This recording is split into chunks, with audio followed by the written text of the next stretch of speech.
Olá, boa noite. Cá estamos nós novamente, agora abordando três conceitozinhos de economia, aqui nas minhas anotações, os rascunhos e a base, este livreto aqui.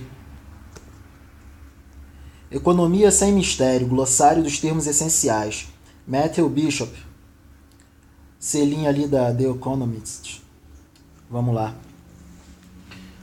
O legal dos glossários, dos dicionários, é o rigor conceitual utilizado pelo autor.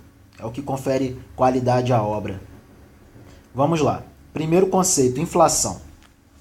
Aumento indiscriminado de preços. Inflação implica enfraquecimento da moeda, pois ela corrói o poder de compra da unidade monetária. É o que os manuais de economia chamam de doença da moeda. Por circunstâncias diversas na economia, pegar um exemplo, os seguidos déficits do setor público, a despoupança do setor público contaminando a poupança nacional e, por consequência, a macroeconomia, o que leva os governos a tentarem restaurar sua base de capacidade de financiamento, sempre tributando mais o povo, né? O que gera uma desordem na apuração de custos, o que distorce os preços relativos na economia.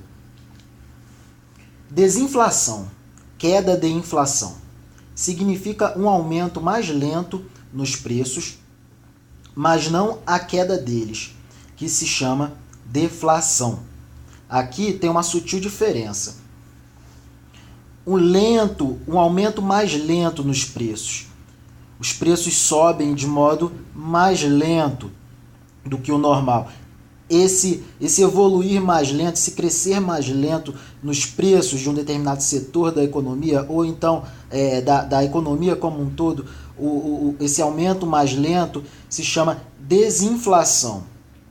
E a queda dos preços, né, a queda generalizada e normalmente persistente dos preços é a deflação. Então temos aí uma diferença conceitual fundamental entre desinflação e deflação. São duas coisas completamente diferentes. Desinflação é o aumento mais lento dos preços e deflação é a queda abrupta ou queda persistente dos preços econômicos. Vamos ao terceiro conceito, que é a deflação. Antes de 1930, a deflação, queda de preços, era tão comum quanto a inflação. Deflação é uma queda persistente no nível geral de preços de bens e serviços. Persistente, queda persistente. Não se deve confundi-la com uma baixa nos preços em um setor econômico ou com uma queda na taxa de inflação, chamada desinflação. Às vezes, a deflação pode ser inofensiva. Eu chamo de deflação tópica, aqui nos meus apontamentos, é claro, né? Talvez até boa, se os preços mais baixos provocarem aumento da renda real e, portanto, do poder aquisitivo. Uma queda tópica nos preços pode ser considerada deflação e também ser positivo, porque uma queda nos preços gera uma folga na renda das famílias. Ela tópica, agora persistente e generalizada, ela é uma doença econômica. Vamos lá. Uma deflação descontrolada pode ser muito mais danosa do que uma inflação descontrolada.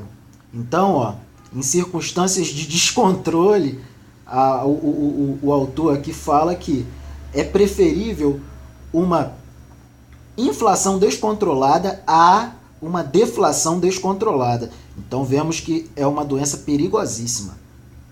Andamos flertando com ela, mas Deus é mais, né? Vamos lá.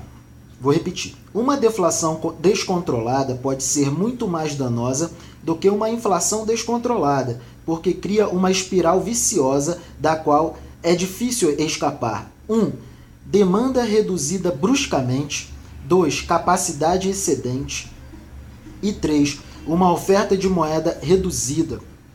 Aqui, ó, 3 fatores que pode caracterizar um círculo vicioso perigosíssimo, uma espiral viciosa. 1, demanda reduzida bruscamente, uma diminuição abrupta do consumo das famílias. 2, capacidade excedente. Vemos aí o que acontece com o Brasil, com a indústria brasileira, a capacidade ociosa absurda. 3, uma oferta de moeda reduzida, menos dinheiro circulando na economia, né? Temos aí um círculo vicioso. Os preços em queda podem inflar ainda mais o ônus real da dívida, ou seja, aumento das taxas de juros reais, provocando falências e crise dos bancos. Isso torna a deflação particularmente perigosa em economias que têm grande volume de dívida empresarial. É o caso da economia brasileira. Ainda mais grave, a deflação pode tornar ineficiente a política monetária. As taxas de juros nominais não podem ser negativas, então as taxas reais podem ficar altas demais. Aí aqui tem 2 observações. O que é a taxa de juro real, né? Que é a taxa de juro menos o índice de inflação, que gera aqui a taxa de juros nominais, que é a arbitrada pelos bancos centrais. Então, a deflação, ela gera também essa distorção entre o preço arbitrado da taxa de juros nominais em relação à taxa de juro real, a praticada no mercado.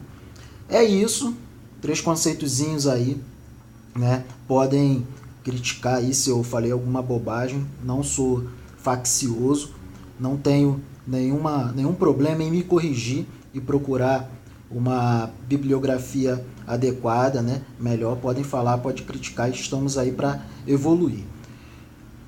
Muito obrigado pela atenção, boa noite, fiquem com Deus, bom final de semana, ó. Esse livrinho aqui, show de bola, tô curtindo muito. Um abraço.